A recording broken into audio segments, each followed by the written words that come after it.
your family. In 20, 30, 40 years, you paid off that house and your home's worth $300,000. In 20, 30, 40 years, you paid, your 401k's got a couple $100,000 in there. Again, the same is true of this asset class, but this has the power to protect your family. Again, 20, 30, 40, 50, 70 years, you've accumulated wealth. Again, that really speaks again to the power of the contract if funded properly. Dave, were you going to say something? I thought something hand over there. Okay. I want to show another video. This is kind of a long one, but it illustrates, and I actually put together some numbers for you guys so you have this. And again, please note, this is not, Charles. This is not compliance approved. Everything else you have is, but this is going to illustrate Dave Ramsey's point, Susie Orman's point about buy term and invest the difference. Hi everyone, this is Scott and Greg over at Misfortune. We're here today to respond a little bit to Dave Ramsey's video where he talks about life insurance being, quote, terrible, and how buy term and invest the difference, how that strategy far outweighs putting your money into cash value life insurance. And just to clarify, we actually really agree with Dave Ramsey on we like what he does for people in terms of getting out of debt, cutting up credit cards, stopping that bad habit of lifestyle. But in this case with life insurance, he's just absolutely wrong, but he'll go after it with a vengeance and attack it. In most of what he says about cash value life insurance, he's just flat out wrong, and that's what we're going to prove here in this video today. So Scott, why don't you go ahead and walk us through this to get us started here. First of all, there are a few main points that we want to make about cash value insurance. The first misconception out there about cash value insurance, such as a whole life or a universal life, is that it's a terrible cash accumulation tool. First of all, in a way, we absolutely agree with Dave Ramsey when it comes to the way that most agents out there structure a life insurance policy. They don't do it correctly. So that's why it's important for you to understand that you need to work with someone who knows what they're doing. Otherwise, Dave Ramsey is absolutely right.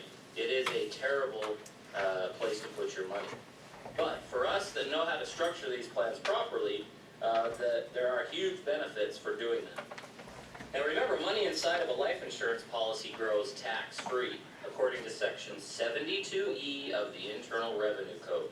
The death benefit is paid out income tax-free, according to Section 101A of the Internal Revenue Code.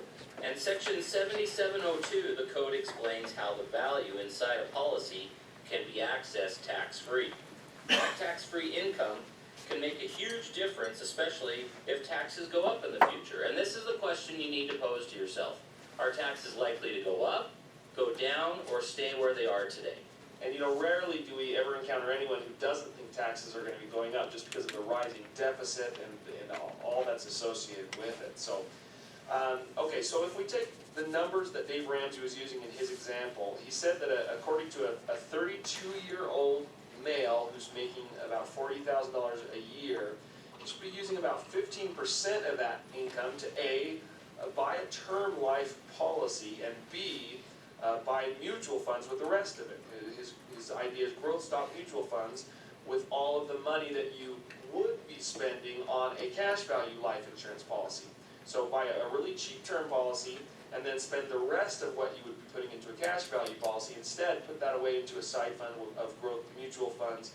And the idea is that when the term policy runs out in 20 years, the money accumulating in the growth stock mutual funds will outpace the death benefit, and therefore the death benefit is no longer needed. On the flip side, Dave Ramsey implies that funding a cash value life insurance policy with those same dollars would be a terrible mistake. We're here to set that straight and show you the details as to why he's maybe not correct in this one instance. Okay, well let's compare the two strategies, apples to apples, being as realistic as we can possibly be with two different investment retirement strategies. So first of all, we'll use an example of a father, age 32, with a 2-year-old and a 4-year-old making $40,000 a year, and as Dave says, will utilize a total of $6,000 a year, or 15% of his income, towards the retirement plan. So let's say a death benefit of $400,000 is purchased using a 20-year level term policy, which is what Dave recommends, which doesn't accumulate any cash value, but is very affordable at about $220 a year. This would leave about $5,780 a year for the next 20 years to invest into a mutual fund earning 8.5%. Now, why 8.5%? Could a mutual fund do better than that? Well, maybe, but just look at the last 10 years. Most people aren't even back to where they started 10 years ago in their mutual fund. This video is a little bit old, people are back. So, you know, we really feel like this is pretty realistic comparison for the kind of world we live in now with the kind of things that can happen, 9/11s, the volatility in the Middle East, and some of those things that just affect us severely overnight almost. So some other things we must take into account are taxes and costs. With mutual funds, there are obviously taxes and fees. Now, a person's combined federal and state tax rate can fall anywhere between about 15% to as high as 42% or more. We're going to be using a 15% tax rate for our illustration purposes here. What we're going to do now is we're going to look at the cash value insurance side. We're going to choose a maximum funded tax advantaged life insurance policy. We use an index UL, utilizing an we're talking about indexed variable universal today, life but product. Now, we use indexed We'll hit that universal inside. life because it's linked to an index, such as the S&P 500. Now, we also look at companies that have high ratings and have long-term records. The company Farmers we'll Life, talk 100 about years. today has actually been around for over 130 years. Also, based on historical averages, this company has averaged over an 8.5% return each year. Now, this strategy actually provides a minimum death benefit in this scenario that we're talking about today for a 32-year-old male of $588,000. Obviously more than the $400,000 that Dave Ramsey talks about. But $588,000 is actually in accordance to the tax rules of TEFRA from 1982 and DEFRA from 1984. So again, one of the good points that Dave makes is that there is a cost to having an insurance policy. So today we're going to use everything net after cost. We're going to be as fair and open about all of the costs to have an insurance policy as much as possible. But like Dave says, and like we agree, that if it's not structured properly, it will not work. And this is where it starts to become more and more important with the costs. That if it's structured properly, we will have the smallest cost possible. Okay, so in quick summary, on the left side here, we're buying an Similar to what you have in inexpensive front of term you. policy We'll go and through it. stocking away the rest into growth stock mutual funds for 20 years, earning an average of 8.5% rate of return. There are no guarantees with these funds, and there'll be taxes that are earned with regular fees and costs that we're accounting for. Now, on the right side, we'll be putting in all $6,000 into a maximum funded indexed universal life policy, also averaging 8.5% based on history, which does have many guarantees built in, and also allows us to participate in any growth that the market experiences up to a capped amount. But it also gives us floors or guarantees so that we don't lose to any market volatility if the market were just to take a dive in any given year. So for example, in Dave's video, right before the crash of 2008, the stock market was at 12,000 points. But we all know that in the matter of months after that, the market dropped 50%. Well, if you have a guarantee, that means that you would not experience any loss in that downturn. The money will grow tax-free, and it can be accessed tax-free, and will also factor in all the costs associated with this policy. So if we fast forward 20 years down the road, as Dave stated in his video, at age 52, when the term policy ends, the mutual fund should easily have more than the death benefit amount. So according to Dave, we don't need that death benefit, and that's why we did a 20-year level term. In reality, however, even if the mutual fund did manage to get a consistent 8.5% rate of return, when accounting for taxes and fees, this individual would have a net after-tax value of $222,000, obviously less than the $400,000 death benefit that we just let go. And at this point, the death benefit would be gone. Now, life insurance, on the other hand, in 20 years' time, the cash accumulation is up to $233,000, which is more than the mutual funds, but he still has a death benefit of $588,000. And if he were to pass away at this point, his heirs or his family would receive $588,000. Okay, now let's stop funding both of these plans now at age 52. And let's let him coast until age 65, when we need to start pulling out retirement income. The buy term and invest the difference plan on the left side still has no death benefit. But if we continue to earn 8.5% rate of return every year, would have $482,000 in accumulation, which, because his money is in a mutual fund, is still heavily exposed to market volatility, recessions, and other negative impacts. Now, because we have structured this life insurance policy properly, we have a cash value of $679,000. And because of TEFRA and DEFRA, which state that we can never have more cash value than death benefit, we now have a death benefit of $828,000. It's called the corridor, we'll talk about that. So if he were to pass away at age 65, he would actually pass on $828,000 tax-free to his family. In each of these plans, the left and the right start to pull out the same amount, a net income of $53,500 per year. The plan on the left, Dave Ramsey's buy term and invest the difference plan, would be out of money by age 77. At age 77, he'd have no death benefit, no income, and no money. And just to keep in mind, the average life expectancy for the average male is age 85. It's actually Now, the 82. maximum funded policy on the right, however, would have a cash value of $654,000 at this point, a death benefit of $732,000, and would be able to continue taking an income of $53,500 until age 100, when the cash value would finally run out. To put this into perspective for you, that's an extra 24 years of additional income, a total of an extra $1,284,000 of retirement resources above and beyond what the buy term and invest the difference strategy would yield. While the strategy on the right gets to participate in the indexing feature, which provides protection from market exposure, all at the same time allowing participation when the market goes up, and all the while providing for an additional death benefit that the strategy on the left loses at age 52, nearly 5 decades before our strategy on the right finally runs out of money. Now again, we understand why most financial professionals don't like cash value life insurance, but in reality, it's because they simply don't know very much about it, let alone how to structure it properly for cash accumulation. We do this every single day for our clients, providing peace of mind because there's protection from market loss, while maximizing in a liquid and safe way their retirement resources. To understand how we do this, or to see how it would actually look for your specific situation, please feel free to email or call us, or visit our website at www.missedfortune.com. And they wrote a book, and that's really the genesis of this video, is a book called Misfortune 101.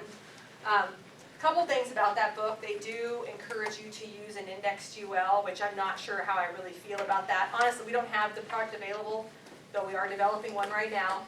Farmer's Life is a little bit late to that dance, but the problem with any indexed product is, as they said, you can't lose on the downside, right? They have a floor. They're okay, you can't earn any less than 2%. What they're not telling you here, and this is where I have a little problem with indexed products, is you also have a ceiling. They go, okay, if you earn anything more than 10%, oh, that's ours. And they also have what's called a participation rate, and they go, okay, you can't earn any more than 10, you're not going to get any less than 2, but you're only going to participate at 80%. So they cap you on the top, they put a floor on the bottom, and they tell you of that 10% that you've earned, let's just say in this year, you're only going to get 80% of your 10%. So, like I said, I kind of have a problem with that, because that's, how does an average become an average, right? You have to have a disparity in numbers, and you have to have a long period of time, and I'll get into that in a second. I just don't, so I got a problem with that. A, we don't have the product. B, I'm not sure about how I feel about that, but the concept is still the same. The other important point they make in this book, in case you pick it up, they want the company that you choose to go with to have a Comdex score, okay? What Comdex is Comdex takes the ratings from all the different rating agencies, Moody's, Standard & Poor's. It takes all the rating organizations' scores and gives them a weighted average, and then gives them a Comdex number. To get rated by the rating agencies, you have to pay money. You have to pay hundreds of thousands of dollars per year for them to look at you and tell you what you're worth. And so we have ratings by AM Best, but we don't pay exorbitant amounts to get rated by every single person, or every single agency, and so therefore we don't have a Comdex score. So if you pick up that book, know that we're not losers because we don't have a Comdex score. We're just not willing to spend all that time, all that money to pay to get rated. So AM Best rates us. I would encourage you to check that out. The point they make about having a company that's very solid and it has longevity, I think is one that at Farmers we can be very proud of. Not a lot of companies can say they've been around for 100 years and they will be here another 100 years to make those, pay those claims and to provide that stream of income. So I'm very proud about that, and I would encourage you guys to talk about that with your clients. Okay, got my soapbox here. So I put this together that shows, again, a little bit, it really takes the Dave Ramsey stuff a step further. Like the guys in the video said, there is a lot of truth to the buy term, invest the difference. And I think that this illustrates it a little bit better. I think that Dave Ramsey and Susie Orman just do not tell our clients the whole story. So what I have here, I have 3 different strategies. And you guys, please write on top of yours. Write now, later, and never. So in the first scenario, this is a tax now scenario. In this example, I did a $500,000 term, and I put $500 a month into it doesn't matter, into a CD, into a savings account, or into a mutual fund. Now those are all currently taxable, and what I mean by that is at the end of the year, Colleen made some money. Uncle Sam says, Colleen, you made money, I want my cut, right? You get a 1099 for the earnings that you received, okay? So that's a tax now situation. Tax later, which is what Dave Ramsey typically talks about, is buy term and invest the difference into a tax-deferred product. Could be your 401k, could be your IRA. Again, it's a tax-deferred product. So that's tax it later, okay? Tax never, I put the VUL scenario, again, $500,000 VUL, $500 a month. And you can see, again, they net out to different amounts. Again, the tax now scenario nets out because you're paying capital gains on that each and every year, okay?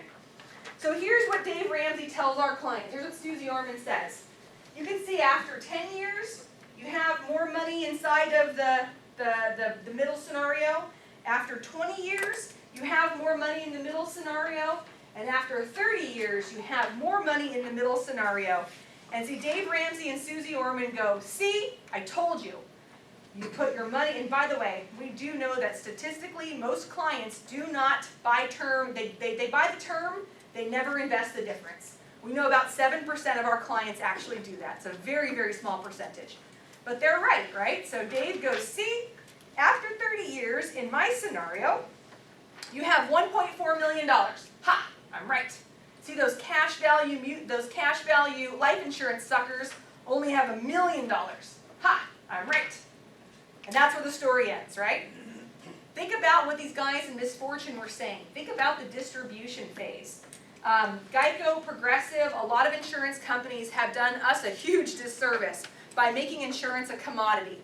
And they tell you you need to have the lowest price, right? There is no value in paying anything more. You want the lowest. And that's really been working against us. So you guys need to be diligent about telling the rest of the story. So I always tell clients, Mr. and Mrs. Smith's over here, Dave Ramsey and Susie Orman live in an accumulation world, okay? And they're right. If you did their strategy, and if you did it, you'd have more money when you retired.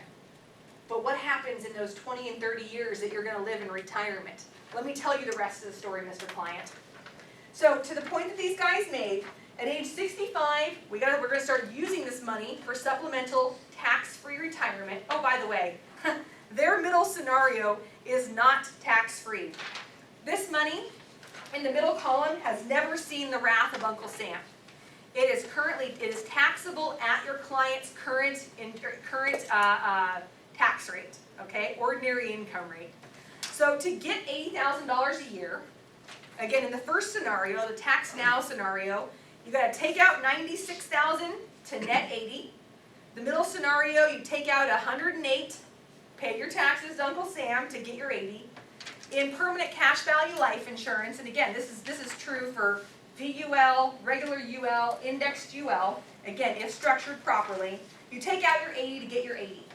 Again, that money is still earning an interest rate, and you're not depleting it as fast because this money is still working for you. Age 78, you got no life insurance, no money. Tax later, you got no life insurance, no money. And you can see, again, the rest of the story and what, again, this is not compliance approved, but I think it illustrates the point about living in this distribution phase. So again, when your client says to you, I don't even want you, Colleen, to talk to me about cash value life insurance, I listened to Dave and he told me it's bad, let me tell you the rest of the story. And it's nice to be able to diffuse that by saying, you know what, Miss Client, you're right. You are going to have more money in the accumulation phase, but that money hasn't seen the wrath of Uncle Sam. And I need to tell you the rest of the story. So again, this is conceptual. Don't say Rachel gave this to me. But I think it illustrates a point. So, anyone have any questions? Man, I'm just cooking today. Okay. Let's start talking about some more stuff. Okay, we talked about the interest rate. Couple of points here. And I'll tell you, this is my absolute favorite companion piece to talking about variable products. Because the market is volatile. There's no doubt about it. As I mentioned before, you know, and this shows it. You can see it up on the screen here where everyone has it in front of them with a dry erase marker. You can see that small company stocks, and this shows the history of the market since 1926. Over that period of time, again, a long darn period of time, small company stocks have had an average annual return of 11.9%. Large company stocks have had an average annual return of 9.8%. I never tell clients either of those two things. I promise you I don't. Here's what I tell clients. Charles, what is this yucky gray stuff at the bottom? Inflation, absolutely. Absolutely alive and well. Depending on what radio station, TV station, whatever book you read, you're going to be hearing a lot about what's going on in our economy right now. You hear about quantitative easing, you hear about interest rates. It's been a very difficult time, as everybody here knows over the last couple of years, that we are in a recession that is so deep, right? Or we're out of the recession, right? We've been out of the recession for like 2 years, haven't we? 3 years? Is that what they say? I hate that. And you guys know, you guys sit down with clients, you know that people are still having a difficult time. The recession that we are in is so deep and so severe that it still depends on how quickly and with what speed we come out of that recession, which will dictate what type of interest rate environment we go into. Hyperinflationary, deflationary. So again, if anyone tells you they know what's going to happen, they really don't. It's going to depend on how our government handles